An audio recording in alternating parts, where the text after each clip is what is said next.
Olá, sejam bem-vindos ao primeiro episódio do Waycast. Eu me chamo Fernando e serei host deste podcast ao lado do meu grande amigo Amaury Bessa. Sim, meu amigo, é um prazer estar iniciando o primeiro episódio do nosso Waycast, né?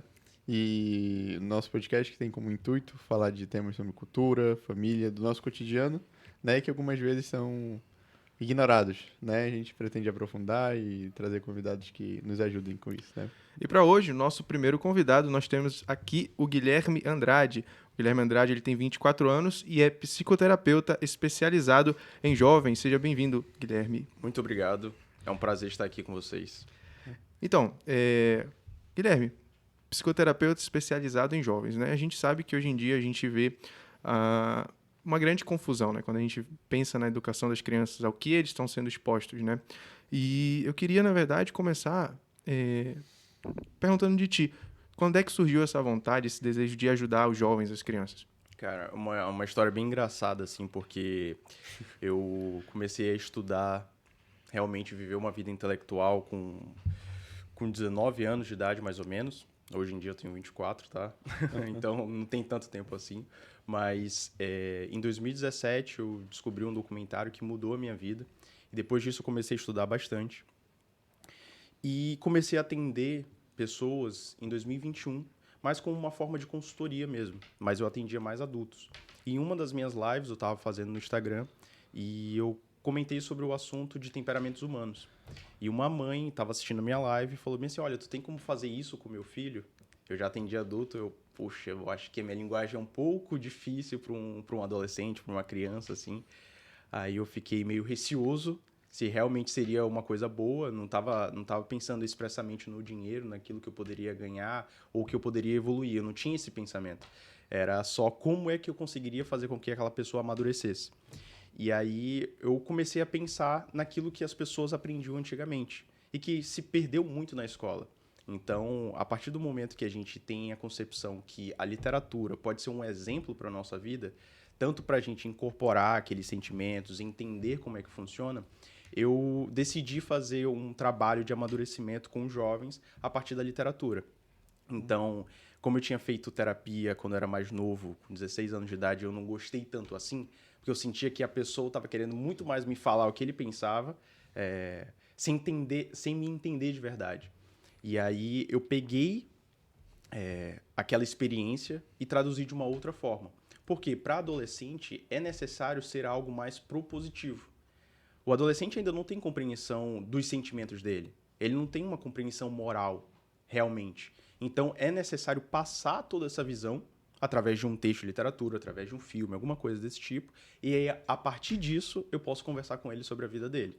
Então, vamos supor, eu estou conversando com ele e aí eu enxergo que ele está com uma vaidade. Eu passo um texto, como, por exemplo, o Eco e Narciso. Fala sobre o narcisismo e tal, a pessoa egóica, aquela coisa toda. E aí a gente vai conversando para fazer o tratamento. Depois que eu fiz esse processo com esse primeiro menino, que o nome dele é Enzo, o nome da mãe dele é Sara, que me ajudou bastante, ela começou a divulgar meu trabalho, começou a falar para todas as mães, mãe é assim, e aí começou um trabalho realmente, basicamente para jovens. Hoje em dia eu tenho mais ou menos 40 pacientes Muito recorrentes bom. e 5 eu acho que são adultos só. E assim, teu início de trabalho foi usando a literatura, né, como esse objeto aí de ajuda no processo terapêutico. Ainda hoje é assim, dessa mesma forma? Ainda O é. que tu foi aprimorando, vendo aí nesse processo desde o início que tu pôde ir, como posso dizer, dando uma Aham. melhorada ali no processo terapêutico? Cara, assim, uma coisa que eu percebi, né? Eu atendo pessoas a partir de 8 anos de idade. Né? Eu enxergo que antes disso é muito difícil com que tenha uma compreensão daquilo que eu tô tentando passar. Será que tem a ver com aquela questão da idade da razão e tal? Exato, exato. Com certeza tem a ver, né? Ainda mais hoje em dia, o que parece, né? Eu olho para as crianças e elas têm um fácil acesso ao conhecimento, às informações, mas do mesmo jeito elas ficam mais infantis. Então é muito difícil você ter acesso a uma criança de 6, 7 anos, porque ela tem uma capacidade de obter informação, mas ela não tem a capacidade de incorporar essas informações e aplicar na vida dela. Então, ainda não foi trabalhada a parte da razão dela, sabe? Ela Sim. tá muito mais na questão de sentimentos e muito mais aquilo que a gente pode ver, pelo menos das famílias que eu atendo, né? São pessoas que têm um poder aquisitivo maior, então são pessoas que precisam estar mais com os filhos para que eles desenvolvam essa parte da razão. Mas respondendo a tua pergunta, eu percebi que até os 12 anos de idade, 13 anos de idade, é bom introduzir bastante literatura. Eu ainda faço isso com basicamente todo mundo. Passo muito filme também, porque eles ainda estão muito dispersos, estão desatentos. Então, é necessário passar essa outra visão de uma outra forma. Mas com adolescentes eu tenho feito mais um trabalho de terapia mesmo. Porque eu enxergo que eles já estão com uma demanda muito grande. Assim, uma história emocional consolidada realmente. Então, histórias de amigos que traíram, a confiança, questão de primeiros relacionamentos, o que fazer para a vida, questão de vocação. Então, eu enxergo que é mais necessário, assim, a gente conversar mesmo. Só que uma coisa que é interessante, eu tento me colocar como um amigo mais velho. Eu nunca gostei dessa imagem, assim, de terapeuta mesmo. Principalmente para jovem. Se o pai falar, praticamente todo mundo que ia fazer comigo, quando o pai falou assim, vai fazer terapia. Não, eu não sou doido, aquela coisa toda. E aí, na primeira sessão, tem ainda essa Pai, visão, eu não né? sou doido. Eu não precisa disso e tal, quando tá com problema de tela, alguma coisa assim. E aí, na primeira sessão eu já falo isso. Eu não quero que me enxergue como um terapeuta. Eu quero que me enxergue como um amigo mais velho, que tem mais conhecimento, que tem mais experiência e que vai te ajudar. Porque o meu trabalho não é de terapia mesmo, como a gente bem conhece. Sim. É um trabalho mais de formação de uma personalidade. Então, eu vou colocar sobre todos os assuntos e vou apresentar os assuntos. Então, não é uma pessoa que me fala sobre um problema específico e eu vou desenvolver só aquele problema. Não, eu sei que esse problema está sendo originado por outra coisa. Então, não tem como funcionar o meu trabalho se não for um trabalho assim, como eu posso dizer, não é perpétuo, né? Mas por um bom tempo. Entende? Guilherme, mas tu acha que com adulto seria diferente? Tu não acha que quando vem uma demanda, né, de uma pessoa adulta, a gente sabe que muitas vezes já está escondido um mundo ali dentro. É óbvio que num jovem tudo é muito forte, né? Então Sim, tudo sim. sente muito, tudo é Sim. muito intenso e tudo mais. Então com certeza tu vai, óbvio, ter uma investigação maior e com os adultos tá meio consolidado, né? O cara chega Sim. lá, sei lá, com problema no casamento dele, já vai ficando claro as coisas por ali. Sim. Mas tu ainda tem que dar uma pesquisada também, tipo, assim, eu tô perguntando que ao meu ver, né, tipo, eu achava que isso não era exclusivo dos adolescentes, né? Então é isso que eu tô perguntando. Tu acha que isso é exclusivo dos adolescentes? Não, né? Não acho. Assim, eu acho que é até engraçado isso. Eu já Sim. falei algumas vezes, mas eu enxergo que tratar adolescentes, jovens, assim, de uma forma geral, é mais difícil do que tratar adultos. Sim, claro. Porque adultos, eles já têm, como tu mesmo falou, uma história emocional. Eles já sabem exatamente. Sabem o que foi um ciúmes, o que foi uma inveja. Às vezes a inveja eles não gostam de assumir, quase ninguém gosta, né? Mas já sabe o que está acontecendo. Então é muito mais fácil da gente sanar um problema a partir de uma conversa, de uma sessão, de 2 sessões. Mas, obviamente, precisa ter todo um preparo, porque as pessoas ainda não têm uma compreensão maior sobre os seus problemas. E essa compreensão maior passa pelo autoconhecimento. E uma das formas que eu faço até com os adultos é o próprio estudo de temperamento. Eu inicio dessa forma, com muitas pessoas Sim, que sim. querem realmente fazer um tratamento. A gente faz esse balanço para entender um pouco da personalidade dela, para depois a gente ir resolvendo. Olha, você lembra que naquela situação? Então, você precisa amadurecer nessa área, porque nós temos um caráter natural que é assim, assim, assim, assim. Então, vamos resolver as coisas da vida. Tem pessoas adultas, né? Que é só questão de organização e tem outras que é separação, outros problemas que a gente pode conversar, mas precisa de todo um preparo, assim como os jovens. Sim, eu queria voltar um pouco. Aí que tu falou que teve acho que um documentário, um artigo que chamou a atenção. Qual foi esse artigo? Foi o documentário do Brasil Paralelo. Sim. Eu assisti em agosto de 2017, eu lembro bastante. Foi o Congresso Brasil Paralelo, que foi o primeiro documentário que eles lançaram, Sim. né? E depois que eu assisti esse documentário, cara, tudo mudou pra mim. Eu tô falando aqui com vocês, eu trato de jovens, mas quando eu era jovem, eu era um péssimo aluno, não gostava de estudar, não lia muito, Não lia nenhum paradidático do colégio, estudei no Lato Senso a minha vida toda. Eu acho que eu era um aluno que o Lato Senso não gostava. Mas depois que eu assisti esse documentário, assim, minha mente mudou completamente. Eu era quase ateu, só não gostava de me considerar ateu, acho que era uma palavra muito forte para mim. Mas eu dizia que eu era deísta. Então eu acreditava naquilo que o Voltaire dizia, que é... Como é que ele falava? Eu não acredito no Deus... Não acredito... Não, acredito no Deus que criou os homens, mas não no Deus que os homens criaram. Sim. Então eu achava essa frase perfeita, realmente, todo mundo corrompido. Exatamente. Encontrei a verdade. Exatamente. Meio assim, como Santo Agostinho, né? Eu estava tão fora, eu procurei tão fora e tu estavas tão dentro. Assim, com um nível de veracidade, né? Que eu poderia jogar na cara de todo mundo, assim. Bem coisa de adolescente mesmo. E eu tinha várias ideias deturpadas, assim, sobre o que era a existência, sobre a sociedade e tudo mais. E eu pensava em fazer história na USP. Então, tu sabe o que poderia acontecer comigo. É isso aí. O cara que eu ia morar junto tá afiliado ao PT agora. Então assim, foi bem coisa pra mim. Aí... Mas isso não foi... Desculpa, só pra entender. Isso não foi, assim, pra te começar a vir de estudos, então. Não foi relacionado aos jovens. Os jovens foi a situação da mãe lá. Exato. Os jovens foi em relação à entendi. mãe. Isso aí foi pra me desenvolver. Entendi. Tá? Desculpa, Eu era tinha uma entendido. pessoa imatura até assistir esse documentário. Sim. Claro que eu tinha melhorado muito na minha vida, tinha amadurecido em cima daquilo que eu falei do Lato Senso e tudo mais. Mas eu assisti esse documentário que ele mudou. Aí, a partir disso, foi possível ajudar os jovens. Uma abertura à vida intelectual ali, né? Exato. Aquele documentário. Aí eu assisti em 2017 e logo depois eu lembro, assim, cara, na mesma semana eu fui numa livraria, eu lembro até, na Concorde, lá do Amazônia Shopping, que nem existe mais, aqui em Manaus, e comprei 10 livros de uma vez, assim. Depois disso, não parei mais de ler. Lia muito, muito, muito, muito. Eu acordava 4 horas da manhã para ler e ficava lendo durante o dia todo, porque só queria fazer o vestibular para História. Então, eu ficava tentando, mas do mesmo jeito, eu não me dedicava tanto pro vestibular em si. E aí, em 2019, eu fiz um processo para fazer faculdade nos Estados Unidos. Sim. Eu tanto passei aqui no Enem, em várias áreas que eu gostaria, mas eu decidi fazer faculdade lá nos Estados Unidos, que é onde eu faço faculdade até hoje. Eu morava lá até novembro do ano passado. E aí, tudo se desenvolveu a partir disso. Que legal, desse documentário. O Brasil Paralelo mudou a minha vida. Muito bom. Completamente. Que legal. E, cara, assim, voltando um pouco lá para a questão do teu trabalho como psicoterapeuta, né?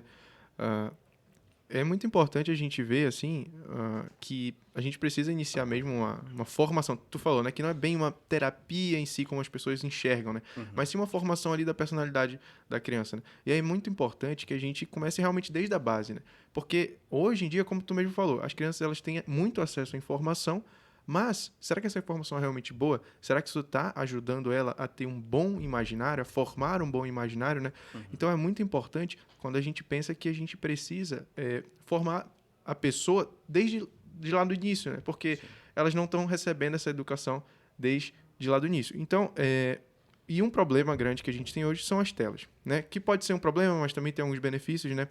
Eu queria que passar a conversar agora a partir disso um pouco sobre as telas. O que tu vê, assim, quando... Os principais malefícios. Vamos começar com os malefícios, depois a gente consegue falar, acho que, um pouco dos benefícios, né? Quais são os principais malefícios das telas quando chega um paciente ali que está com excesso de telas e informações e, enfim, lá no teu consultório, na tua terapia? Olha só, eu vou dar uma resposta um pouco filosófica, porque, assim, eu vejo que a gente tem uma visão muito biológica das coisas. Então, eu posso falar sobre o problema de memória, de concentração, essas coisas assim que a gente está acostumado a ver sobre o problema das telas. Mas eu enxergo que o problema das telas é muito maior do que esse. Porque a pessoa acaba tendo uma imagem deturpada do que é a vida. Eu já fiz uma live sobre isso no meu perfil e que eu expus que a partir do momento que uma criança está em contato com um filme, que ele possa passar alguma coisa de pornografia, de algum beijo, alguma coisa assim que ela não esteja preparada ainda para assistir, ela irá aplicar aquilo ali na vida dela. Então, a partir do momento que a gente deixa as crianças, os adolescentes totalmente expostos a essa realidade que não é realidade de verdade, né? Uma virtualidade, tem uma capacidade maior de fazer com que eles diminuam a personalidade. Então, todos os problemas que eu tive, que eu encarei nas terapias com jovens que tinham problemas com telas, não eram problemas ainda que chegaram a isso. Então, o meu trabalho está sendo muito mais de prevenção a esse tipo de coisa. Ótimo. Por quê? Quando o jovem aparece com algum problema de tela, ele está simplesmente com um problema de vício, que ele não consegue viver sem aquele recurso. Então, ele já sai do colégio pensando que vai jogar videogame, ou que vai mexer no celular, ou que vai postar algum vídeo no TikTok. Isso é uma forma de que ele consiga se incorporar, consiga pertencer ao grupo dele. Sim. Ele sente isso. Então, ele está formando a personalidade dele a partir de algo que é passageiro. Né? É algo que não vai fazer com que ele realmente se estabeleça nessa vida. Não tem consistência. Né? Exatamente, não consegue ter consistência. Então, eu gostaria de sair um pouco da parte biológica disso, porque eu tenho pacientes, por exemplo, que acharam que tinha TDAH porque eu ouvia um músico o tempo todo. Quando ele falou que estava totalmente desatento, eu falei, sim, mas tu escuta música e tal, tal. Comecei a fazer umas perguntas. Escuta música na hora de tomar banho, indo para aula, antes de dormir, em todos os momentos. Como é que uma pessoa vai ficar atenta, vai conseguir fazer a tarefa de casa, que é uma coisa maçante? Sim. Entende? Tem todos esses problemas, mas eu acho que o fundo mais filosófico, espiritual da coisa é o mais importante. E uma das coisas que acontece é que o jovem, a partir do momento que ele está com esse contato com tela, fatalmente ele irá se afastar mais de Deus. Com certeza. E eu acho que também, muitas vezes, da família. De repente, a depender do que ele vai estar consumindo né? Sim. ali. Né? Sim. Então, acho que um outro problema é que, como você mesmo falou no início, eles não têm esse contorno afetivo ainda. Uhum. Né? Isso não está preenchido, embora eles acham, né, que tem, Sim, sim. né, eles ainda não têm esse contorno afetivo. Né? O Dr. Pacheco fala, né, da importância de a gente, por exemplo, dar afeto. Que o psicoterapeuta muitas vezes vai ter que dar afeto porque ele não recebeu. Mas por que dar afeto? Né? Porque a vida é um alto e baixo. Tem esses altos e baixos. Né? Uma hora tá lá em cima, outra hora a coisa tá mais difícil, uma hora as coisas estão do jeito que eu quero, do jeito que eu planejei, outra hora não tá. Uma hora alguém me agradece, outra hora alguém não me agradece. E o fato de ele não ter isso, onde é que eu quero chegar? Dificulta com que ele tenha esse eu, né? Com que ele consiga contar a sua história a partir da primeira pessoa. Sim. Né? Eu acho que um dos grandes problemas é justamente, né, o imaginário dele, né? Ele vai ser totalmente guiado pelo aquilo que ele está consumindo.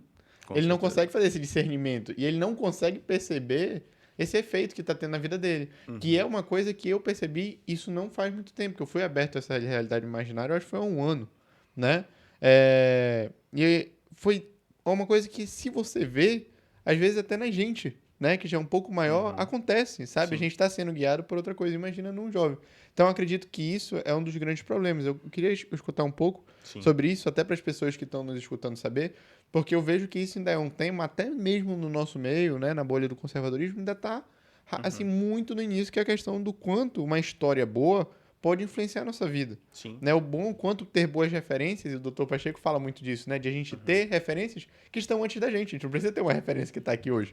Tem gente que já viveu e que pode nos ajudar nisso, né? Que é até melhor, né? Que é até que melhor. já tem uma história toda, que não é passível de erro. Completa já ali, né? Então, acho que seria legal tu comentar Sim, um pouco mais perfeito. sobre isso, porque eu acho que isso é uma ferramenta maravilhosa. Sim, assim. sim, é perfeito isso aí. Eu, inclusive, fiz uma aula que eu disponibilizei gratuitamente no meu perfil, falando sobre o perigo das influências na juventude. Sim. E nessa aula eu exponho uma teoria do René Girard, que é um filósofo, escritor francês, e ele falava sobre o desejo mimético.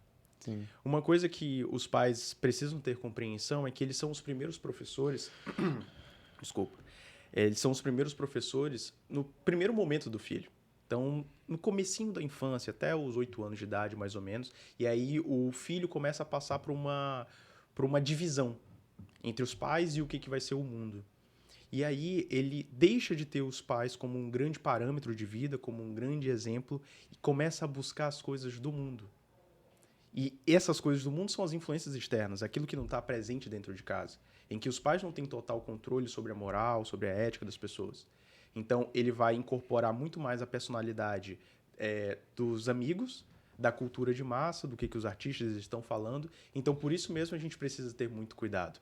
O que o René Girard diz? Que tudo que a gente faz na nossa vida é através de uma imitação. A imitação de um terceiro. Então, eu tenho um amigo, eu admiro esse amigo. Esse meu amigo quer comprar um carro, eu vou desejar o mesmo carro que ele fatalmente. Isso aí é bem característico se a gente analisar aquela parte da Bíblia que fala sobre Maria Madalena. Quando Jesus Cristo fala bem assim, quando está todo mundo preparado para apedrejá-la, Jesus Cristo fala, né? Quem nunca tiver pecado, que atire a primeira pedra. Por que ele diz a primeira pedra? É justamente porque ele sabia que se uma pessoa atirasse, todo mundo atiraria. Porque faria um efeito manada. É isso que acontece com a gente. Quando nós temos um exemplo, seja ele bom ou ruim, as pessoas que estão ao redor fatalmente irão segui-lo. Então, uma coisa que tu mesmo falou que o Dr. Pacheco fala, e eu acho excelente, eu também concordo com isso, é que nós devemos ter uma assembleia de vozes. Né? O Antonin Sestlange, que é um padre, ele diz bastante sobre isso. Ele fala que nós devemos colocar pessoas no nosso altar assim, da vida, que serão pessoas que ditarão quais são as nossas atitudes, se elas são certas, se são erradas. E se essas personalidades que a gente escolher para guiar a nossa vida, para nos ensinar, já tiverem assim, estado na existência, é muito melhor porque a gente tem uma compreensão melhor. Eu lembro muito do professor Olavo de Carvalho falando isso, e ele é uma das pessoas que está na minha assembleia de voz. Eu fico pensando assim, o que ele falaria do que eu estou fazendo hoje? Será que ele gostaria? Será que não gostaria? E também em santos da Igreja Católica, tudo isso. Então, em relação a isso de influência que tu mencionou, é uma coisa muito importante que os pais precisam prestar atenção, porque eles não serão mais as grandes influências dos filhos. E os filhos buscarão pessoas de fora.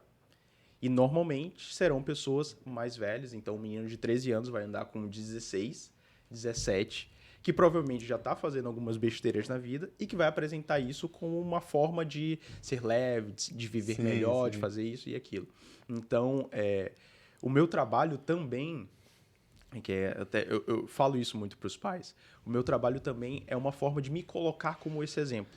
Aquilo que os pais queriam que o filho estivesse ouvindo, estivessem vendo, mas que eles não têm mais esse acesso aos filhos.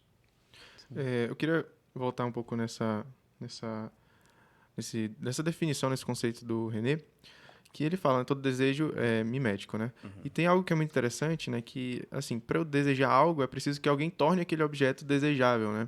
E, como tu falou, nesse caso, nessa idade, os pais têm que entender que já não vão ser muito eles ali, né? Sim. Mas tu acha que num processo ali de pais que, desde o início, assim, se preocuparam com a formação daquela criança, que desde o início se preocuparam em expor ela ali a conceitos importantes ali, que ela realmente deseja, que eles dão aquele exemplo, aquele testemunho de vida. Tu acha que isso aí acontece também da mesma forma ou não? Eles continuam também nesse processo, aí, digamos, nesse processo que seria o mais normal, o ideal, né, de formação e preocupação dos pais. Tu acha que nesse caso também, na adolescência, os pais também acabam deixando de ser essa referência nesse caso também ou não? Sim. Acabam deixando. Entendi. Que eu acredito, sim. Por quê? Porque isso é um processo inconsciente, que todo mundo passa. Talvez para a pessoa que tenha um ambiente totalmente sereno, estável, emocionalmente bom, a pessoa recorra aos pais mais facilmente. Mas, do mesmo jeito, ele vai tentar encontrar, se for o caso, vai tentar encontrar um padrão de fora que exemplifique aquilo que os pais estão falando. Boa, entendeu? Eu gostei. Então, nesse caso, né, só para deixar mais claro aqui para ver se eu realmente entendi, o pai acaba deixando, os pais acabam deixando de ser, mas eles, por terem aquelas referências e aqueles conceitos bem formados, ele procura em outras pessoas, né, digamos, no mundo, Exato. Exemplos daquela referência também, né? Exato. Porque é uma forma, se tu perceber, de suprir a curiosidade. Então, não tem como tu ficar Muito fechado numa redoma, assim. Você vê que tem um bom padrão dentro de casa, mas você fala assim, poxa, mas será que isso existe fora também? Então, deixa eu encontrar essa pessoa. Eu acho que vai muito também assim, como é que eu posso falar? Das ferramentas, né? Não era bem essa palavra que eu queria dar, mas que os pais dão pro filho, né? De onde ele vai encontrar as referências deles, né? Então, se você cria É porque a gente tá falando aqui num cenário que eu acredito que não seja os casos que você pega, né? Mas, assim, eu acredito que mesmo os pais dando essas ferramentas, eu acho que existe uma coisa ali que vai estar acima do pai, sabe? Por exemplo, alguém que traz 2.000 anos de história da igreja, né? Então, assim, tá além, né? Sim. Embora a própria Laís, que é a mulher do professor Vitor Salles, recentemente ela postou indo para um almoço com a filha dela, acho que tem 13 anos a mais velha, eu acho, alguma coisa assim. E ela tava falando da proximidade, né? A questão de que os pais perderam isso, que eles não entendem que eles precisam estar próximo. Assim, mas não próximo como pais. Muitas vezes, óbvio, é errado, pai é pai, né? Sim, não é mas amigo. existem, não é amigo. Isso eu sou totalmente a favor, mas ela falou daquela questão de escutar. Sim. O que ele tá pensando, como é que ele lê a vida, né? Então, eu acho que, assim, uma das coisas que tu falou, eu acho que um bom pai, né, pode fazer é justamente armar essa criança, armar esse jovem, né? Aonde ele vai buscar essas referências, Sim. né? Eu acho que isso é muito importante, Com né? certeza. Porque se não for nele, embora se ele estiver muito presente, isso vai acontecer, né? Mas ele vai buscar em um lugar bom, né? Eu acho que isso é muito isso. importante também. É exatamente isso. E hoje, essa proximidade, né, esse diálogo, ele é realmente muito importante, justamente pela exposição das crianças às telas, exposição àquele excesso de informação. E se os pais não estão ali perto, cara, tu não faz ideia, né, do que a criança está vendo. É muito comum de que os pais, vai chegando lá no fim da adolescência, olhar assim, cara, eu não conheço meu filho, né? Mas por quê? Porque não criou aquela intimidade, não teve aquela proximidade, né? Não Exato. necessariamente para ser sempre aquele cara que vai mandar, né? Mas para saber o que está acontecendo ali na vida daquela criança, Sim, né? isso é muito importante, cara. Desculpa te interromper, fica à mas vontade. que entra exatamente no ponto que vocês estão falando. Uma coisa que eu sempre falo para os pais, assim, como uma proposta daquilo que podem fazer dentro de casa para trazer mais proximidade aos filhos, é justamente não ter esse tom muito autoritário, mas se colocar na posição. Por exemplo, o filho está com um problema de um relacionamento com algum amigo que falou que ele era feio. Não sei, vamos supor 11 anos de idade, 12 anos de idade. E os pais tentam já passar como se fosse uma ideia meio de coach. Você não precisa ligar pra isso. É muito comum. É isso sabe mesmo. essas coisas assim? E aí eu sempre falo assim, não, se coloca na posição dele. Você passou por algum problema também na sua adolescência? Que alguém falou alguma coisa? O que você sentiu naquele momento e como você conseguiu resolver? É assim que você vai fazer com que o seu filho evolua. Não é passando mensagem positiva, porque ele vai ver... melhor eu ouvir Não de outra adiantou muita pessoa coisa, mesmo. né? Não adiantou nada, porque eu tô me sentindo mal ainda. Né? Esse negócio de, vá no espelho e dê um sorriso, que tudo vai resolver, isso aí é besteira. Então, esse é um ponto muito importante. Os pais têm que estar próximos, e estar próximos no nível, não de se colocar como amigo, mas de conseguir entender aquela posição que o filho está. Muitas vezes, ou o pai quer que o filho esteja na mesma hierarquia deles, então, não, aí eu vou te tratar como um adulto, ou coloca um filho como um total inocente que não sabe de nada. Então, eles têm que se colocar numa posição de entender aquilo que o filho está passando para justamente conseguir ajudá-lo. E qual seria, assim, só para fazer um fechamento em relação a isso? Me corrija se eu estiver errado, eu acredito que é muito difícil um pai fazer essa leitura se ele não está próximo. Né? É claro que no mundo de hoje, assim, todo mundo precisa trabalhar, né? A coisa, tipo, a gente sabe que a realidade das pessoas, principalmente financeira, é uma questão complicada. Obrigado, produção. Produção muito eficiente. Então, assim, mas... então, ele vai ter essa dificuldade, né, de fazer essa leitura se ele não estiver presente. Então, qual seria a solução, né, para que não acontecesse justamente... Óbvio, já acabei de falar uma das soluções, que é o pai estar presente, né? Das soluções. Das solução é diferente. É complicado. É fogo, bicho. Então, assim, mas quais seriam as soluções, né, para isso? Para que acabasse com isso, para que o pai conseguisse não só estar presente, né? Mas conseguir, por exemplo, saber quem é o filho que está do outro lado. Porque até uma coisa que a gente escuta dessas pessoas que falam de educação de filho, da Sâmia, do pessoal que está aí no Instagram, é que cada criança é uma criança. Exato. Né? Cada criança é uma pessoa. A gente é totalmente diferente. Querer usar a mesma medida que tu usa pra um, usar pra outro. Outro dia eu conversava com um amigo meu, ele é diretor de uma escola. Escola católica, inclusive. Ele falava que, tipo, tinha um aluno que era super introvertido. Ele ia lá, quando ele tava falando, mesmo na hora da explicação da aula, o professor deixava ele falar, sabe? Aí tinha um outro que era muito agitado. E aí, quando ele dava um pio, o professor já... Aí o aluno foi reclamar com o professor, né? Falou assim, por que que quando ele fala, você deixa e tal? Ele falou, não, Injusto. porque você não é ele. Aham. Né? Então, assim, qual seria a solução? Eu acho que pode apresentar outras soluções, né? Pra Sim, falar a sim. verdade, para que o pai não só não consiga estar presente, mas consiga fazer essa leitura de quem tá do outro lado. Eu acho que essa é a maior dificuldade, pelo que eu tá falando, né? Exato. Que não é fácil também. Não, Não tô romantizando a coisa. Pois né? é, e o que é mais complicado é porque hoje em dia tá todo mundo trabalhando muito, o nível de competitividade aumentou. Então, pelo menos do público que eu tenho, praticamente o pai e a mãe trabalham.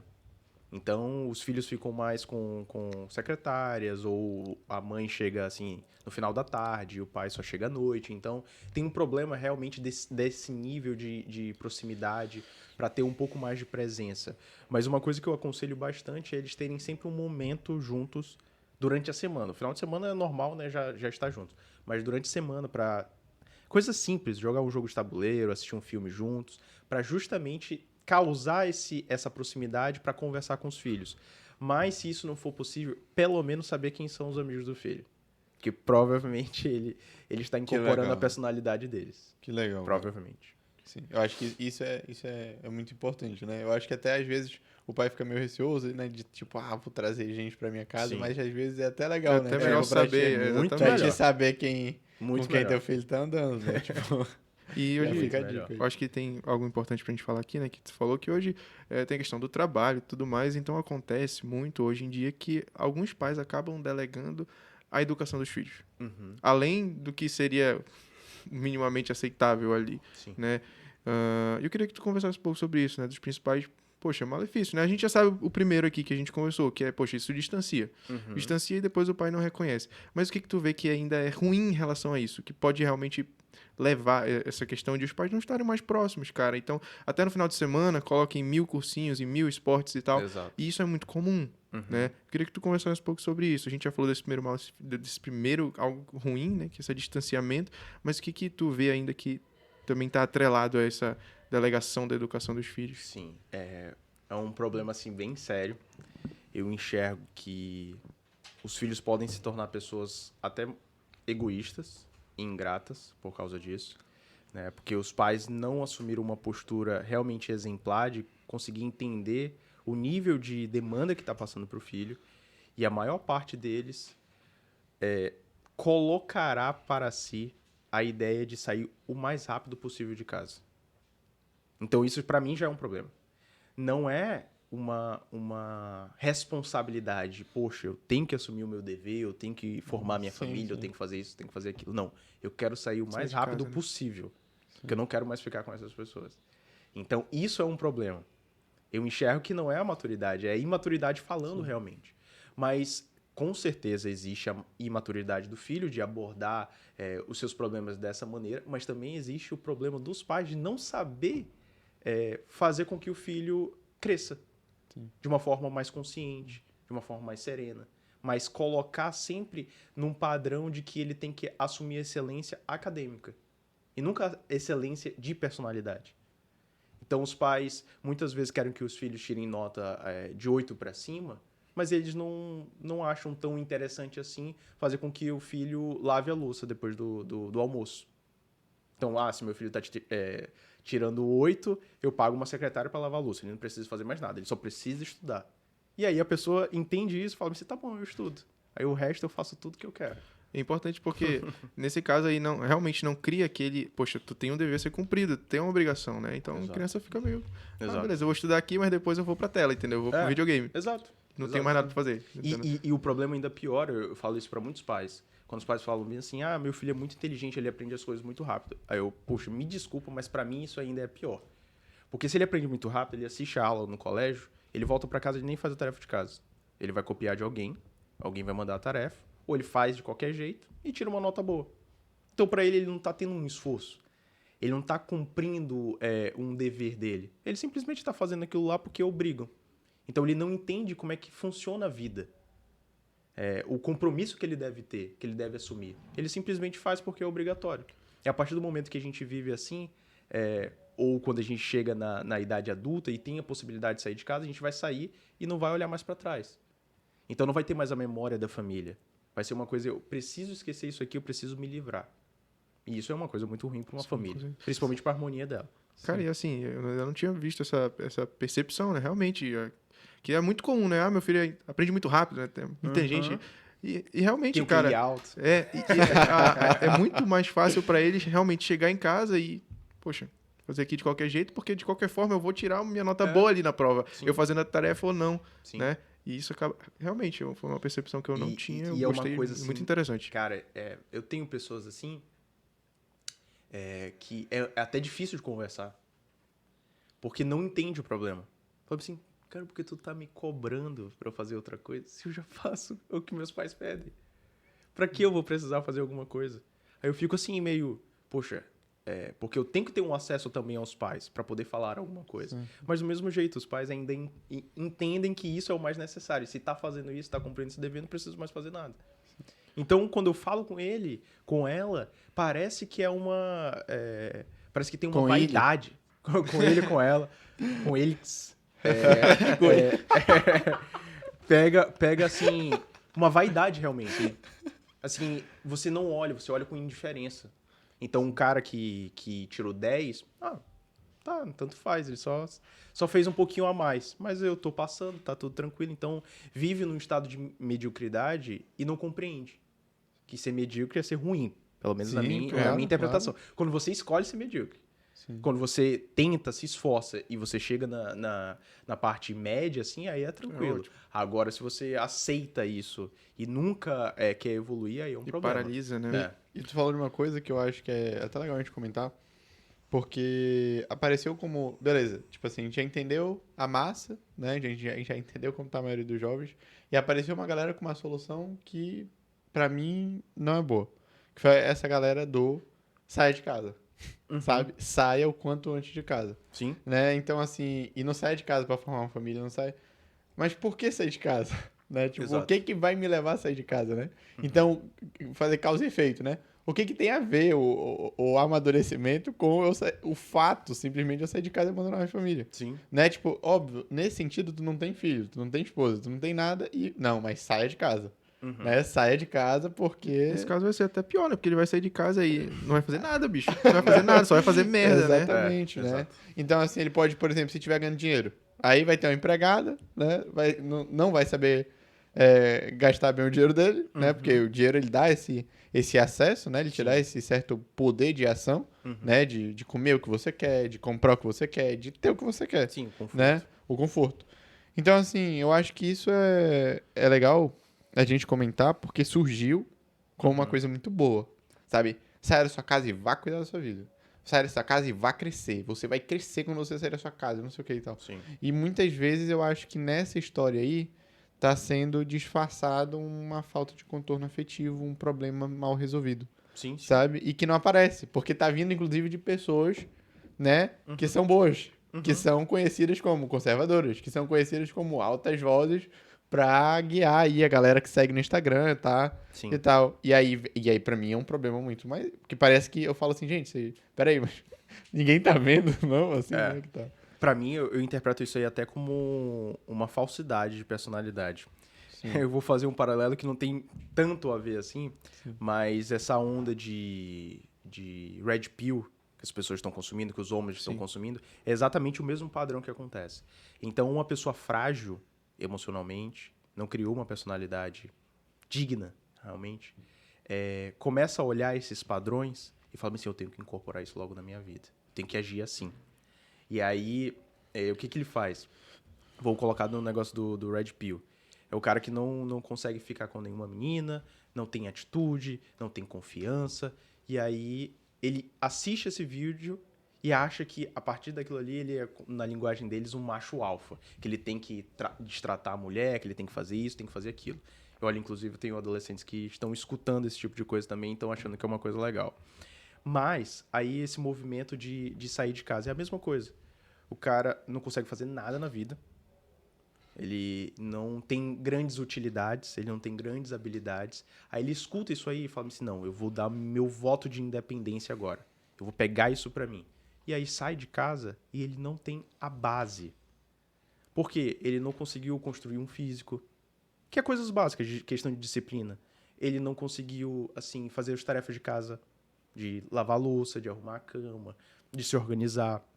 Conseguiu arrumar um emprego, ser mais fiel, digno com a sua namorada, se tiver namorada. Ele não conseguiu formar uma base para poder sair de casa. Então, ele não amadureceu. E quando ele já assume essa responsabilidade de cuidar de uma casa, o que irá acontecer com ele? Ele vai voltar para casa dos pais depois com Com o rabinho. o rabinho entre as pernas. Exatamente. Então, é um movimento que os jovens não podem escutar isso e já achar que eles vão vivenciar. Porque existe um padrão de pessoas também que conseguiram sair de casa e depois ficaram milionárias, ficaram ricas, que conseguiram. Mas, será que você é essa pessoa? Aí a pessoa tem que ter um pouco de autoconsciência, de se analisar, de autoexame. Falar, será que eu sou essa pessoa?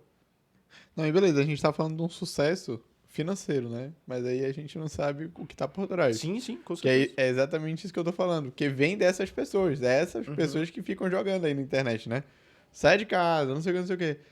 E aí, cara, a gente olha por trás da vida da pessoa, até algumas coisas que a pessoa fala e a gente fica assim, né? Tipo, fala, cara, mas não tem um sucesso financeiro, é uma parte da nossa vida. Sim. E eu acho que cada vez, no nosso mundo muito utilitarista, né? No nosso mundo que todo mundo quer dinheiro e tudo mais, e não que seja ruim, né? Óbvio, é um meio, só que é um meio e não um fim. Sim. Eu acho que tá ficando cada vez mais claro que, embora achem que não, acredito que as pessoas começaram a falar assim, opa, a gente tava olhando errado pro dinheiro, sabe? Tipo assim, eu tô ganhando essa parada aqui e não tá suprindo, parece que tá faltando algo sempre, Sim, né? sim. Aham. Então, assim, eu acho que isso é um problema, né? Se você tá falando só de sucesso financeiro, beleza. Tem gente que ganha 100 mil reais e tá aí, cara, mal, triste, né? Olha pra sua vida e não se reconhece, né? E falta esse contorno, né, cara? Cara, um dos livros, assim, que realmente marcam a vida utilitarista, o que as pessoas estão fazendo hoje não sei se vocês já tiveram oportunidade de ler esse livro, que é A Morte de Ivan Ilitch, do Tolstói. Nesse livro é a novela mais lida, eu acho, ou a melhor novela, assim, segundo um grande escritor lá, falando, Nabokov. E ele conta a história de um homem que não era de uma família bem-sucedida, mas tinha vontade de se tornar um juiz. Isso na Rússia antiga. E nesse movimento dele se tornar juiz, ele conheceu uma mulher que era de uma família muito rica. E ele não estava pensando muito na vida dele, ele só queria conquistar aquele status. Tanto de ser juiz, não pelo que ele poderia fazer enquanto juiz, mas ser juiz, que era uma coisa muito importante na época. Hoje em dia ainda é, né, na verdade. E pegar uma família e ter uma família perfeita para apresentar isso para as outras pessoas. A história conta, eu já vou dar um spoiler, tá? Posso falar? Então pronto. Ele morre, obviamente. O livro começa já com a morte dele. E no velório dele estão todas as pessoas que trabalharam com ele. Todo mundo já pensando em pegar o cargo dele. Não tá nem falando sobre o morto tá bem aqui. E todo mundo falando assim, e aí, quem será que vai ficar no lugar dele? Né? Então, ele criou também amizades totalmente espúrias, ruins. Mas porque ele também só estava pensando no status, assim como essas outras pessoas. E a história do livro é basicamente de que ele adoece e ele começa a sentir muita dor. E ele começa a pensar na vida dele, como se fosse um processo de confissão. Tanto que o Tolstói se inspirou no livro de Jó para escrever esse livro. E aí ele começa a se perguntar, por que, Deus, você fez isso comigo? Você não existe, então? E aí ele começa a analisar que, na verdade, ele escolheu uma vida falsa. Ele escolheu uma vida que não fazia sentido, porque ele estava se baseando muito mais nas aparências do que na essência dele, na intimidade, naquilo que era mais verdadeiro. A mulher dele deixou ele quando ele ficou doente, os filhos não o reconheciam, nem viam ele como pai, e ele morreu sozinho, completamente sozinho. Então, essa é a história de vida de muitas pessoas, que acabam achando que o dinheiro pode torná-las grandes, mas, na verdade, torna mais pequena se ela não tem uma personalidade formada, boa, e principalmente espiritualizada. E esse é um movimento que eu acho que vai acontecer muito, tanto que esse é o século da depressão. Então, as pessoas estão buscando, algumas pelo prazer passageiro, seja do sexo, do dinheiro, do status, não sei, da fama, né? Algum desses movimentos que geralmente as pessoas vão. e acabam se entristecendo depois porque veem que não é uma vida boa pagadora. Que não tem um reconhecimento de fato. Que ela não consegue se sentir verdadeira. Mas ela sempre está tentando mascarar aquilo que ela é. Para apresentar para o público aquilo que é mais bonitinho, que é mais aceitável. E aí ela começa a assumir posturas diferentes em locais diferentes e depois ela não consegue mais se reconhecer para ver quem ela é de fato. Então é um movimento que eu vejo muito hoje. E o que vai ser fonte de sofrimento, neurose, enfim. Exato. Né? Eu acho que tem um tema que a gente podia entrar um pouquinho também, para falar pelo menos um pouco, é que com esse advento das telas e com esse acesso muito facilitado com as crianças, tem um grande problema hoje em dia que para muitos não é visto como um problema, mas que com certeza tu já tem uma experiência para falar sobre isso, que é, junto com as telas, vem o acesso à pornografia. E vem acesso também a essa sexualização da criança, né, das pessoas mais jovens. Eu queria que tu comentasse um pouco sobre esse problema hoje, que na verdade, para a maioria das pessoas, não é um problema. É normal, é se conhecer, né? Enfim. Mas a gente sabe que é um problema. Né? Eu queria que tu comentasse um pouco sobre isso. Não sei se vocês tiveram oportunidade de ver, eu fiz um vídeo, acho que quarta-feira, terça-feira, dessa semana aí de 12 a 14 de abril. E eu percebi que muitos terapeutas, muitos médicos, muitos professores incentivam esse tipo de postura atualmente como uma forma de se conhecer. Inclusive ginecologistas. Eu já vi pessoas assim que eu conheço à minha volta, de ginecologista falando assim: não, você tem que se reconhecer, tem que se conhecer, tem que fazer isso, tem que fazer aquilo. Não, isso é normal. E eu fiz um vídeo sobre isso, falando sobre uma mãe, que eu acho que desenvolvimento de crianças, falando sobre a puberdade, que isso é uma coisa normal. Nossa. Aí depois eu fui pesquisar um ator da Globo falando num vídeo. Eu vi esse vídeo. Acabei Pronto. de lembrar, eu vi. O Sérgio Maroni, que é um ator bem, bem importante da Globo, falando que tem que fazer sim, que isso é normal, tem que sair dos tabus. Só que o Brasil é o país maior consumidor de pornografia do mundo, entre homens e mulheres. Né? Que geralmente a gente tem esse preconceito também de achar que só homens consomem. Homens, né? Mas as mulheres estão consumindo mais e meninas estão consumindo para saber qual é a sua performance, como elas devem agir. Então, meninas de 14 anos de idade, de 13 anos de idade, já pensando nesse tipo de coisa. A pornografia, ela tem a capacidade de deturpar o amor. A pessoa não consegue mais reconhecer o que é a essência humana, mas ela fica vivendo através só dos prazeres mais sensitivos, achando que aquilo ali, o sexo ou aquela pessoa que está com ela é um objeto. E quando a gente pensa que os jovens no Brasil começam a consumir pornografia com 8 anos de idade, imagina como é que eles serão no futuro. Posso falar até em relação ao relacionamento mesmo. Eu atribuo muito, é claro que eu não posso fazer uma avaliação assim tão assim, forte, mas eu atribuo até as agressões físicas que acontecem com as mulheres ou qualquer tipo de traição justamente por causa da pornografia. Sim. Até de estupro.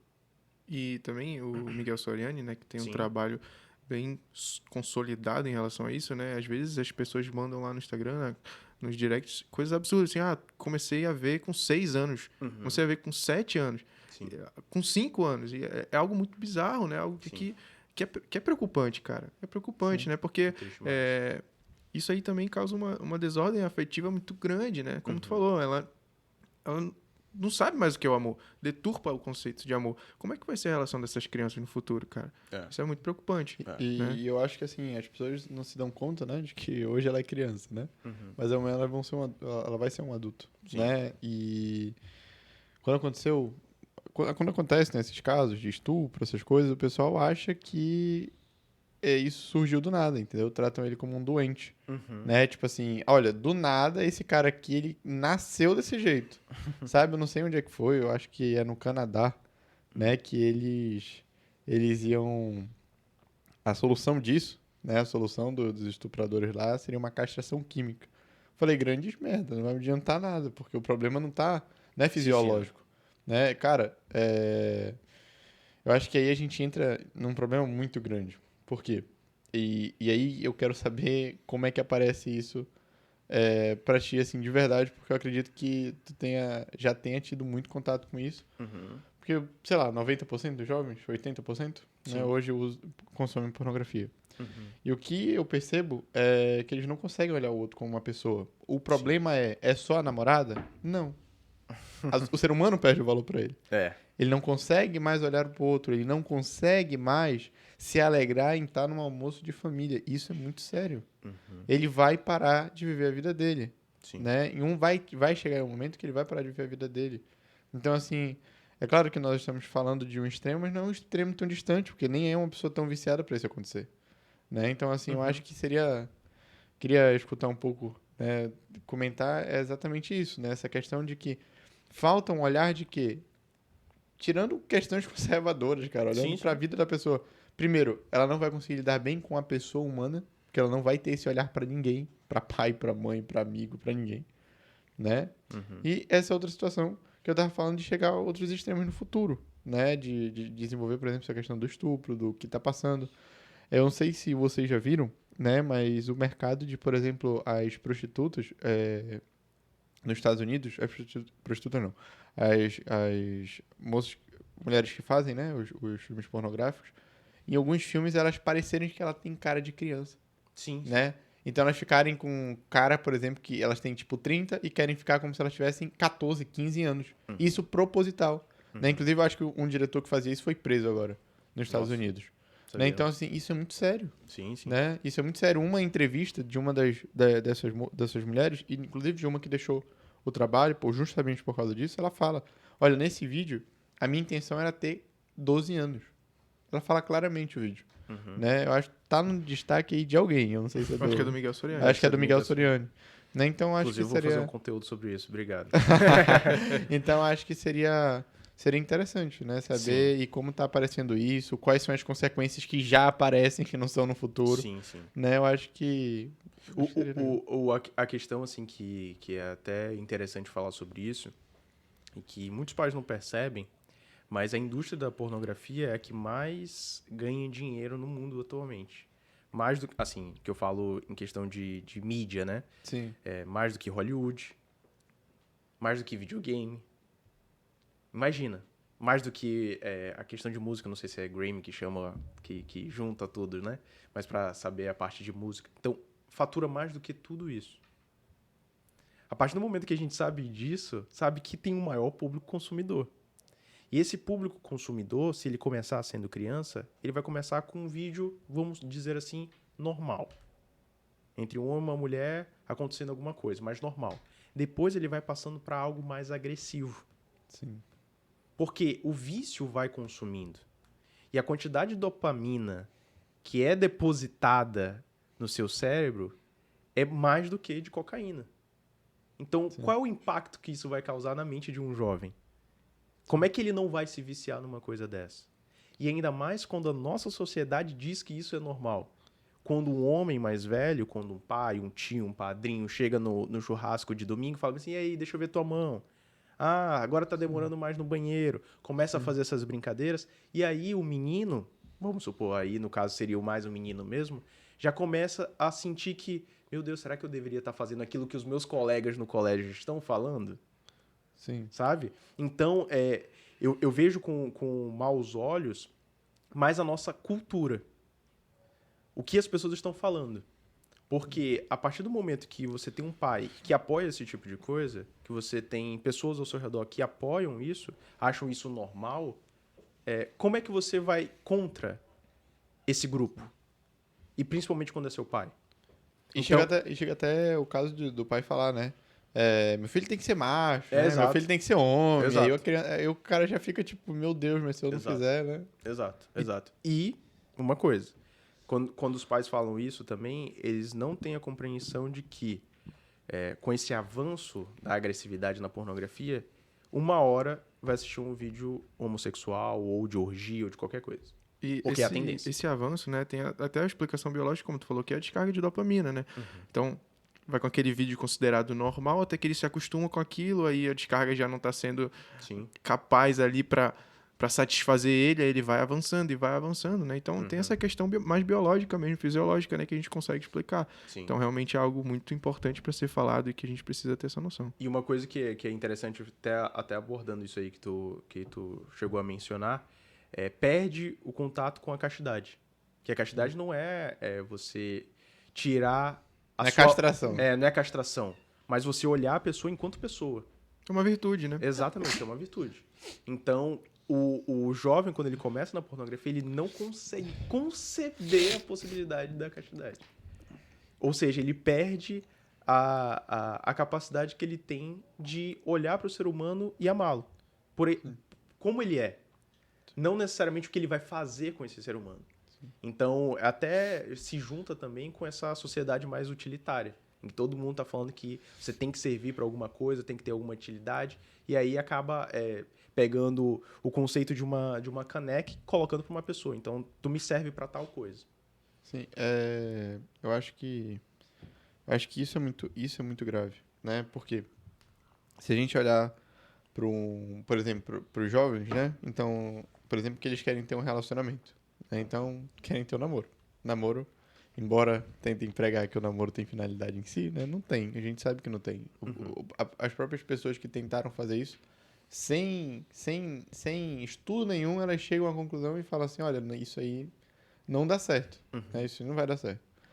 E eles não conseguem ter uma coisa no longo prazo. Eles não conseguem ter algo que vai ser custoso e trabalhoso.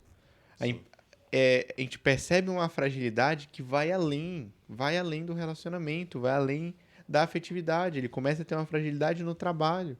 Porque o trabalhar, às vezes, não vai ter um retorno de dopamina como tem o vídeo da pornografia. Sim. Né? Muitas vezes, por exemplo, para você não trair, sei lá, a sua namorada, você vai ter que negar um prazer, né? Que seria outra pessoa. E isso vai ter uma tendência, porque ele já está acostumado com essa mudança, Sim. né? E quem consome pornografia, tristemente, eu fui usuário de pornografia até meus 17 anos, sabe que, e as pessoas que estão escutando aqui vão saber disso, a pessoa não fica num vídeo. Ela fica em vários vídeos, porque ela precisa estar mudando. Nova coisa. A descarga vem mais ainda disso, né? Vem- Da procura. Vem mais ainda, porque cada clique é uma mudança. Sim. E o que acontece? A pessoa começa a fazer meio que isso no mundo, né? Ela começa a olhar e não, mas peraí, agora era esse tipo de pessoa, mas eu tô com minha namorada, mas eu não tô satisfeito, porque eu preciso, né? Então, assim, a gente percebe que isso vai, como eu falei, e não só nisso, vai para outras áreas da vida, Sim. né? Vai para outras áreas da vida e chega a casos muito sérios, porque, por exemplo, imagina se uma pessoa dessa chega no casamento. O que é o casamento? Né? O casamento é você vai deitar na mesma cama com a mesma pessoa todos os dias, não vai ter grandes coisas, tu não vai amarrar a esposa, não vai usar brinquedos, essas coisas, Sim. sabe? Assim, imagina um cidadão desse jeito numa realidade dessa do casamento. Do todo dia a mesma coisa, né? Assim, nesse sentido. Percebem, né, pra gente chegar, porque fala de castidade, fica um tema meio assim, sabe? Meio, sabe? Ah, isso aí é coisa de igreja e tal. Não, mas percebe a gravidade disso?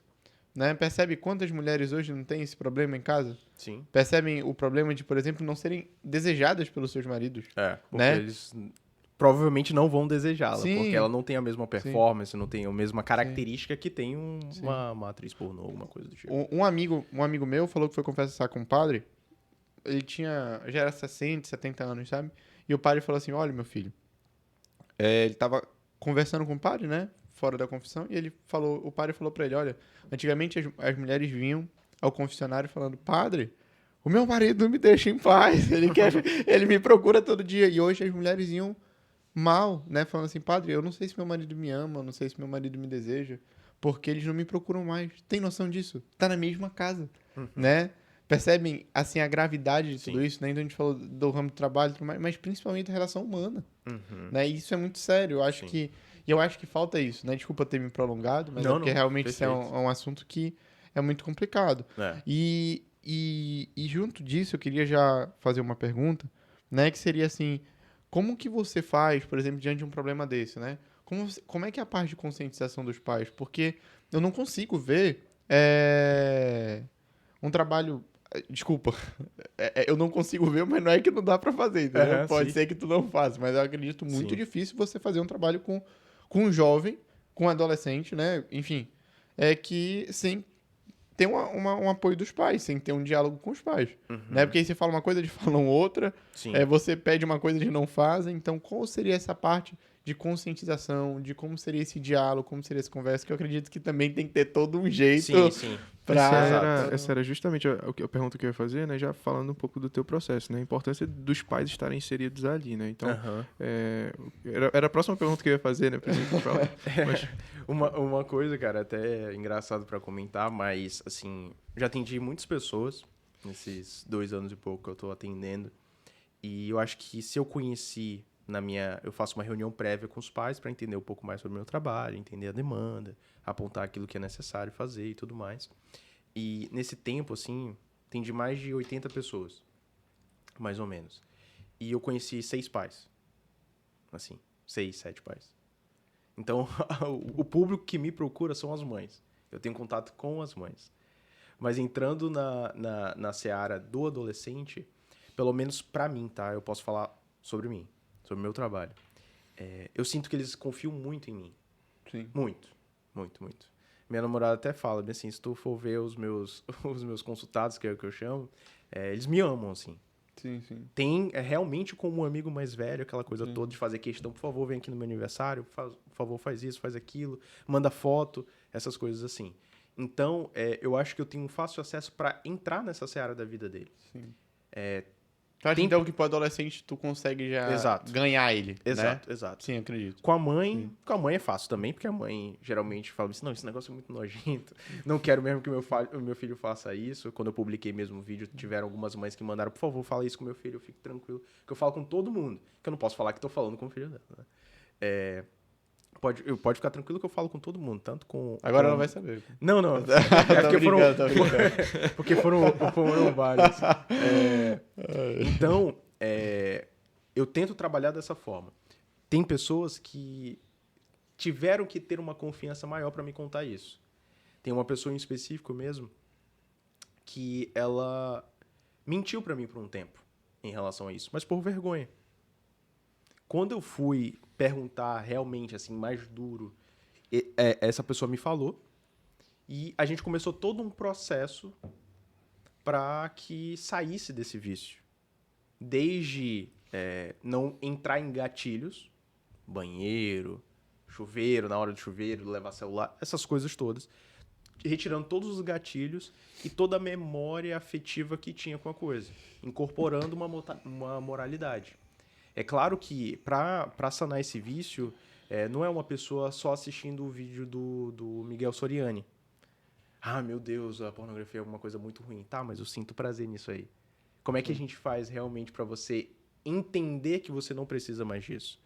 É você colocando coisas a mais. Você tirando esse vício, mas colocando algo que te complemente. Todo tratamento de vício é assim. Eu tenho casos, por exemplo, que isso aí eu posso até falar porque não são de pessoas de Manaus, que tem consumo de crack com 16 anos. Uhum. Então, para tirar esse vício, eu tenho que colocar outra coisa. No caso desse da pessoa com crack, eu vou colocar a pornografia? Não. Vou colocar uma leitura. Vou colocar... Leitura até é um pouco chato no início. Eu não coloquei, mas essa pessoa quis.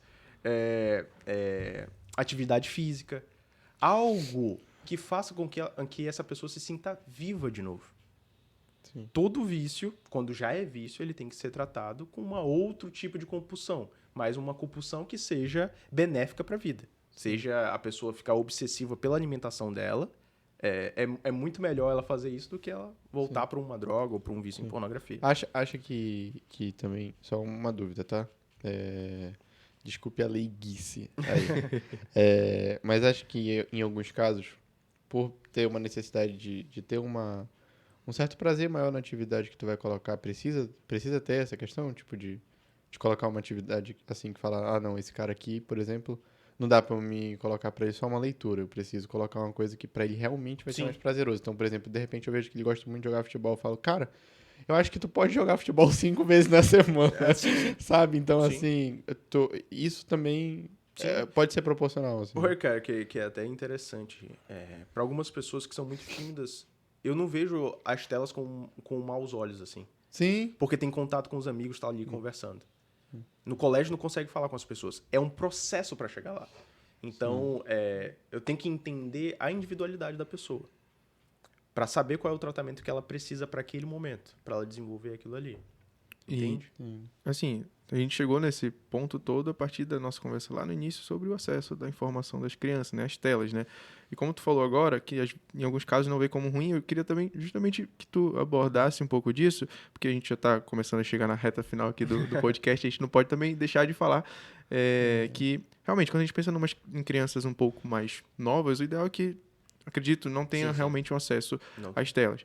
Mas, com o jovem, hoje em dia, é quase que inevitável, né? Nessa faixa etária, principalmente que você trabalha aí dos 14, 15, 16 anos, né? Sim. E até as telas também, elas não podem ser vistas também...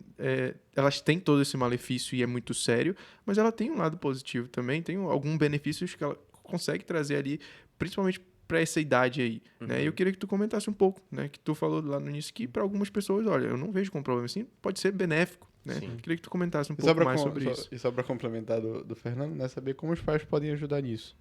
Né, como os pais podem ajudar os filhos nisso. Eu acho que, como falou, né, é muito complicado, porque a gente imagina sempre o cenário perfeito e a gente vê o mundo a partir da nossa visão e aí tudo é muito fácil.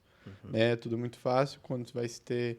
O teu filho vai para uma escola boa, sabe, que tu confia, e quando ele sair de lá, você vai estar presente com ele, e antes de ir para lá, você vai estar com ele, final de semana você vai estar com ele, aí beleza, fica muito mais fácil de você controlar, ver o que ele está assistindo, quando for assistir um filme eu vou estar do lado e tal. Sim. Mas essa não é a realidade. Né? Existem pessoas, por exemplo, uma amiga minha, ela falou assim, olha, eu vou ter um colégio de Santo Afonso, né? Aí ela falou assim, eu vou colocar meu filho lá porque eu não sei educar meu filho e eu dou muito plantão. Então eu tenho certeza que eles vão educar melhor o meu filho. Assim, sabe? E eu não achei, sinceramente, eu não a julgo. Sabe? Ela é mãe solteira e tal. Sim, E sim, eu uma pessoa maravilhosa, inclusive. Engraçadíssima, sabe? Falou isso num tom de brincadeira, uma leveza impressionante. Né? Assim, sem vaidade nenhuma, né? E aí, eu queria saber isso, né? Dentro dessas pessoas, dentro dessa realidade, o que um pai pode fazer, né? Porque, porra, estando ausente é muito difícil, né? Sim. Eu acredito, como falei, eu tenho a mesma posição do Fernando. Óbvio, isso não é uma ideia geral. Eu acho que pra criança pequena... Eu tenho filho, né? E eu realmente a gente não pensa, né, em dar tela pro nosso filho. Assim, a gente não vê nenhum benefício ali na primeira parte. Né? Mas até depois, pô, pra começar a ter acesso a filmes bons, né, e tudo mais. Sim. Então, como os pais podem, pra complementar, né? Então, pra ter uma ação dos pais aí, eu acho que seria legal. Né? Sim. Falando. Eu tenho uma propaganda pra fazer. Se o pai quiser saber como educar melhor seu filho, pode me seguir, Guilherme B. Andrade. Não, cara, é assim, eu enxergo que os filhos podem ter acesso a telas, assim, pelo menos depois dos 10 anos de idade. Em muitos livros fala que até 8 anos de idade é o que os grandes donos do Google, do YouTube, colocam seus filhos em colégios que eles só vão ter acesso a telas com 8 anos de idade. Porque é o momento que está maturando realmente aquela pessoa. Principalmente em nível de linguagem, parte de fonologia. Então, que a pessoa...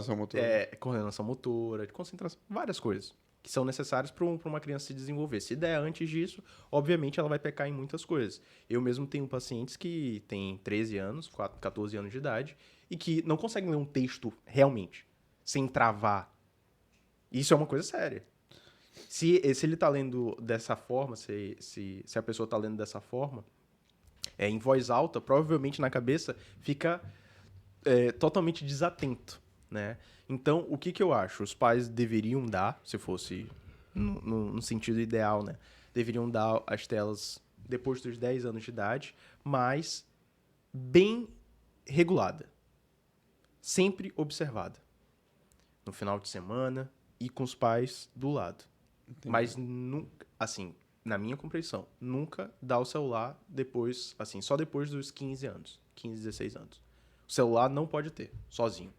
Sim. Porque é muito acessível, principalmente os grupos de WhatsApp. Eu tenho a mesma opinião em relação a isso. Até porque, né, é um clique, né? Nesse processo... É um clique de qualquer besteira, né? E que ele pode nem buscar, vão mandar para ele. Isso.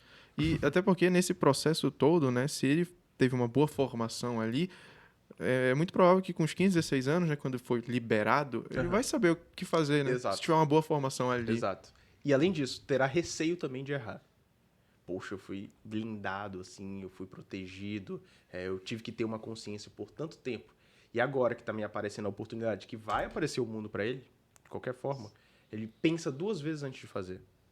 Que eu acho que isso é um grande movimento nosso. Muitos erros a gente não comete com receio. Caramba, poxa, será que eu deveria fazer isso? Você fica pensando 2 vezes. E esse movimento de pensar 2 vezes já reflete uma virtude que pode estar sendo formada ali. De prudência, de paciência, não sei. Muito boa. E aí, mais alguma coisa? Segundo a produção ali, a gente já tá chegando ao fim, né, do nosso podcast, cara. Tu tem a última chance, cara. Tem dúvida ainda, alguma pergunta? Olha agora. O Guilherme, ele tem que falar logo pra gente assim que... Olha, depois eu não vou responder ninguém, entendeu? Aproveita esse momento agora. Não. Aí vocês podem fazer a promessa que quando os 2 tiverem filhos mais velhos, vão fazer consultoria comigo. Com certeza. Com certeza, pronto, fechou então. Tá fechado. Agora... Aquele precinho maneiro. Nada que um desconto amigo, pô, eu te convidei lá no meu podcast, tá? Tu me dá o teu... Então, eu acho que tem alguma coisa mesmo. Eu tô perguntando sinceramente, cara. Se tiver aí, pode falar.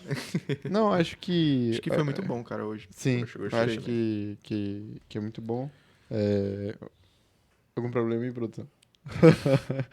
Não, acho que é muito bom. É porque quando fala disso, particularmente pra mim, Sim. cara, mexe muito, assim, né? Tipo, qualquer coisa que seja relacionada a adolescente, a jovem, eu tenho um certo carinho maior, Sim, sabe? Tipo, afeto. qualquer coisa que aparece, qualquer problema que aparece, assim, eu me importo e tal, Sim. gosto de gente, gosto muito de gente. Eu até conversava antes, né, aqui, com o nosso convidado sobre isso, sobre atender e tal.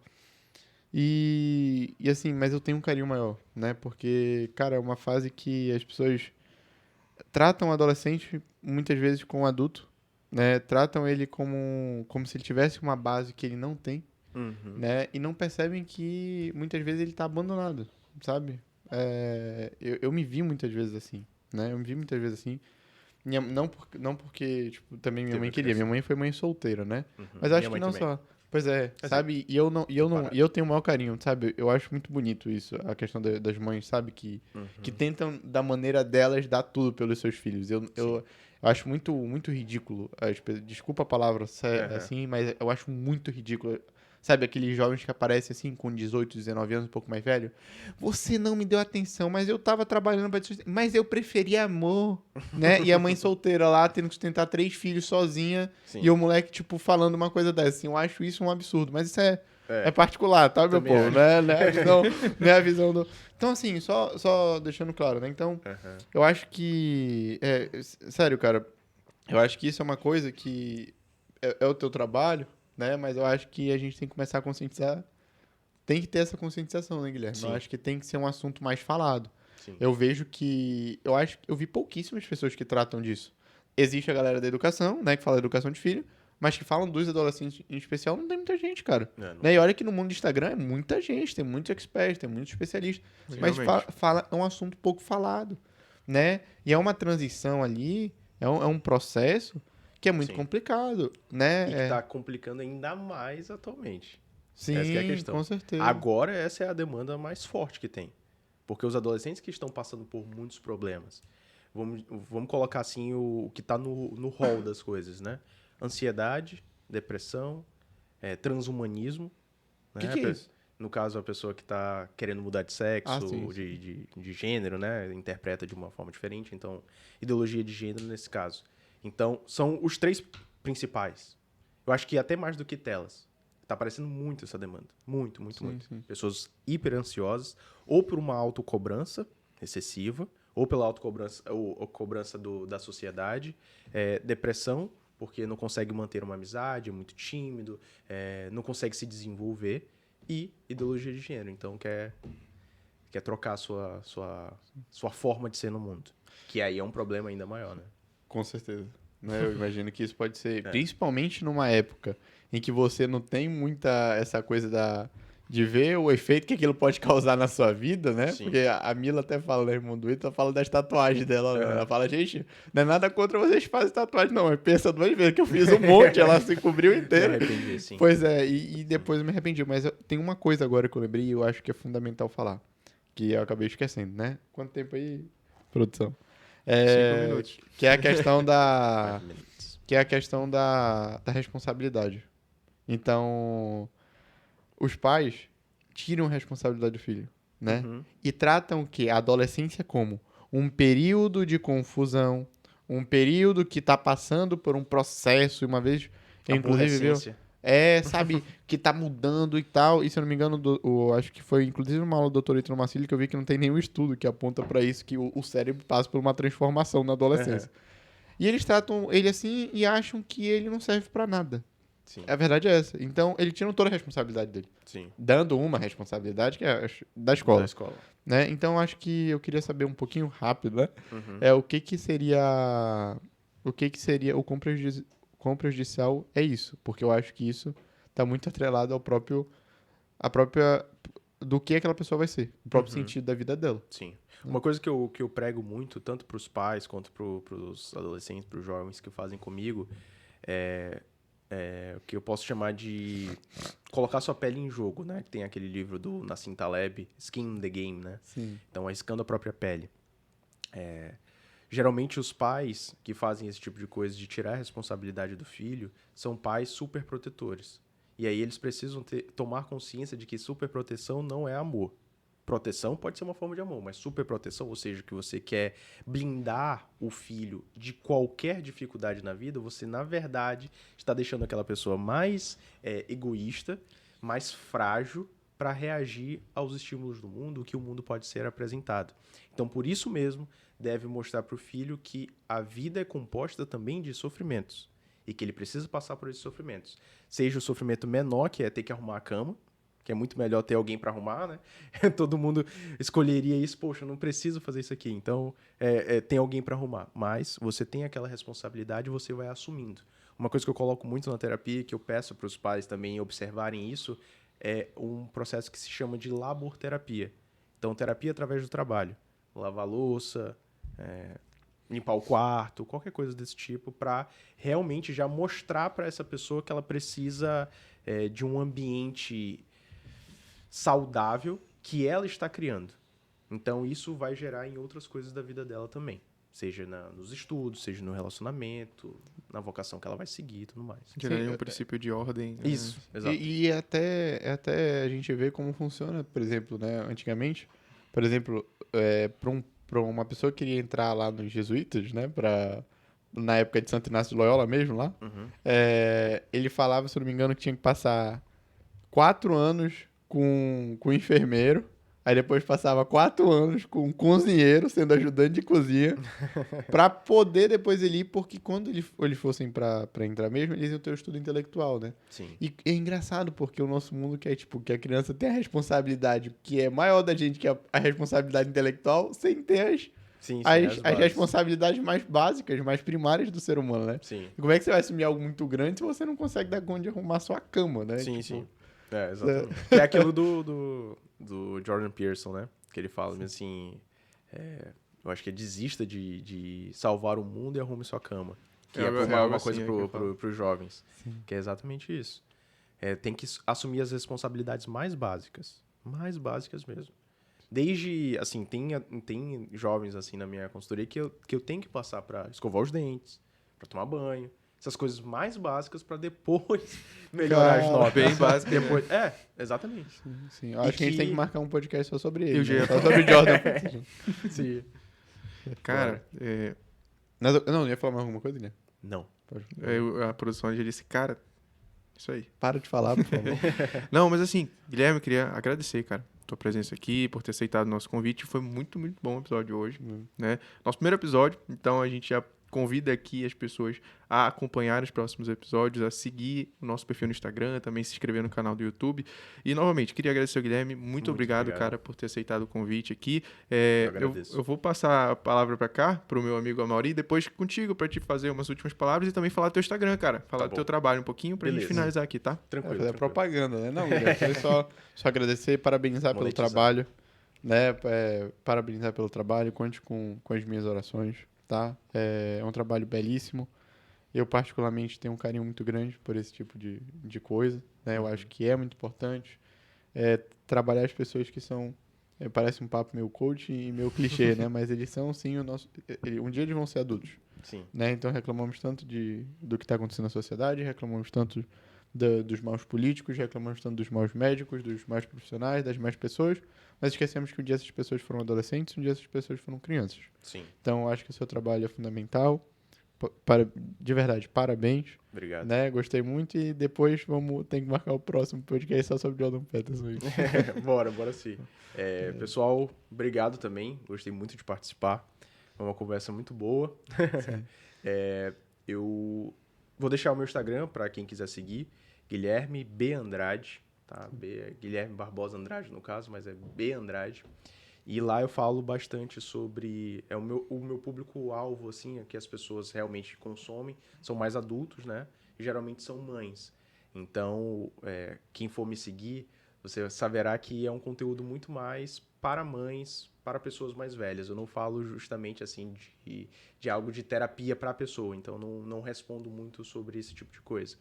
Mas só agradecer aqui. Gostei muito de participar. E que Deus abençoe vocês também. Esse projeto tem tudo para dar certo. Obrigado. Muito obrigado, cara. Então é isso, pessoal. Obrigado por ter assistido ao nosso primeiro episódio. Não esqueça de seguir o nosso perfil no Instagram e também de se inscrever no nosso canal no YouTube. Até os próximos episódios.